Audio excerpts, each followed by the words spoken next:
क्या 2024 में निर्दलीय उम्मीदवार जीतने के मामले में पिछले चुनाव का रिकॉर्ड तोड़ेंगे?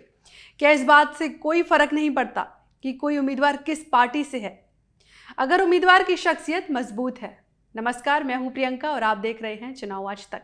लोकसभा चुनाव 2024 शुरू हो चुके हैं। इस बार मुख्य मुकाबला एनडीए और विपक्षी दलों के गठबंधन इंडिया के बीच ही माना जा रहा है, लेकिन कुछ निर्दलीय उम्मीदवारों ने बड़े बड़े दिग्गजों के बीच अपनी हवा बना ली है, या कहें उनके बारे में भी चर्चा हो रही है। मसलन रविंद्र भाटी बाड़मेर से चुनाव लड़ रहे हैं। वो निर्दलीय उम्मीदवार हैं, लेकिन उनकी सभाओं में जिस तरह भीड़ उमड़ रही है, उनसे बीजेपी और कांग्रेस के उम्मीदवारों के होश उड़े हुए हैं। चंद्रशेखर आजाद उत्तर प्रदेश की नगीना से चुनाव लड़ रहे हैं। हालांकि उनकी अपनी पार्टी है आजाद समाज पार्टी, लेकिन ना तो उन्हें किसी पार्टी का समर्थन है और ना उनका कोई सांसद लोकसभा में है। वो मैदानी जंग में अकेले कूद पड़े हैं। शुरुआत में माना जा रहा था कि वो अखिलेश यादव के साथ मिलकर लड़ेंगे, लेकिन ऐसा नहीं हुआ।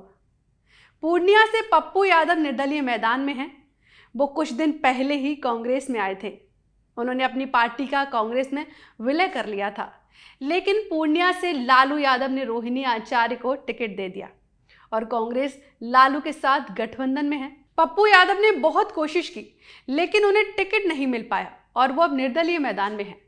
बांसवाड़ा डूंगरपुर लोकसभा सीट पर भारतीय आदिवासी पार्टी यानी बाप के प्रत्याशी राजकुमार राव चुनावी मैदान में है। वो निर्दलीय नहीं है, लेकिन उनकी पार्टी भी नई है। वो सांसद बने तो अपनी पार्टी के अकेले सांसद होंगे। वैसे राजकुमार राव अभी मुश्किल में है। 2 अप्रैल को राजकुमार राव ने नामांकन रैली निकाली। इस दौरान वो ऊंट पर बैठकर नामांकन करने पहुंचे तो उन्हें निर्वाचन आयोग ने नोटिस थमा दिया। वैसे जहां तक निर्दलीय उम्मीदवारों का सवाल है, तो साल 2019 में हुए लोकसभा चुनाव में कुल 8,054 उम्मीदवार मैदान में उतरे थे, जिनमें से 3,461 निर्दलीय थे। निर्दलीय उम्मीदवारों में से सिर्फ 4 ही जीतकर संसद पहुंचे थे। लेकिन आपको ये जानकर आश्चर्य होगा कि एक वक्त लोकसभा में निर्दलीय सांसदों की रिकॉर्ड संख्या थी। देश में अब तक सबसे ज्यादा निर्दलीय सांसद 1957 में जीतकर लोकसभा पहुंचे थे। तब जीते हुए निर्दलीय सांसदों की संख्या 42 थी। इससे पहले देश के पहले आम चुनाव में 1952 में निर्दलीय सांसदों की संख्या 37 थी। 1962 के लोकसभा चुनाव में निर्दलीय सांसदों की संख्या 20 थी। ये वो साल था जब पिछले चुनाव के मुकाबले निर्दलीय सांसदों की संख्या सीधे आधे से भी कम हो गई थी। हालांकि इसके बाद वाले चुनाव में एक बार फिर निर्दलीय सांसदों की संख्या बढ़ी। 1967 के लोकसभा चुनाव में 35 निर्दलीय उम्मीदवार जीतकर लोकसभा पहुंचे।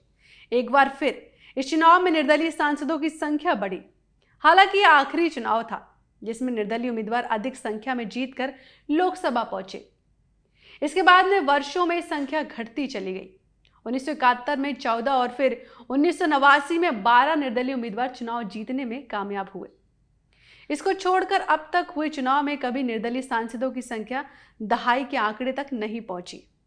1991 के चुनाव में 5,514 निर्दलीय उम्मीदवार मैदान में उतरे, लेकिन जीत सिर्फ एक निर्दलीय उम्मीदवार की हुई। यह सबसे कम आंकड़ा है।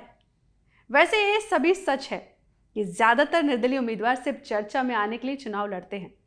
मसलन अलीगढ़ से चुनाव लड़ रहे केशव गौतम ये जनाब कोल्हापुरी चप्पल की माला पहनकर प्रचार कर रहे थे और सीधे पीएम बनना चाहते हैं। आपको ये वीडियो कैसा लगा कमेंट करके जरूर बताएं। साथ ही हमारा चैनल सब्सक्राइब जरूर करें। चुनाव से जुड़ी तमाम खबरों के लिए देखते रहिए चुनाव आज तक। फिलहाल मुझे दीजिए इजाजत। नमस्कार।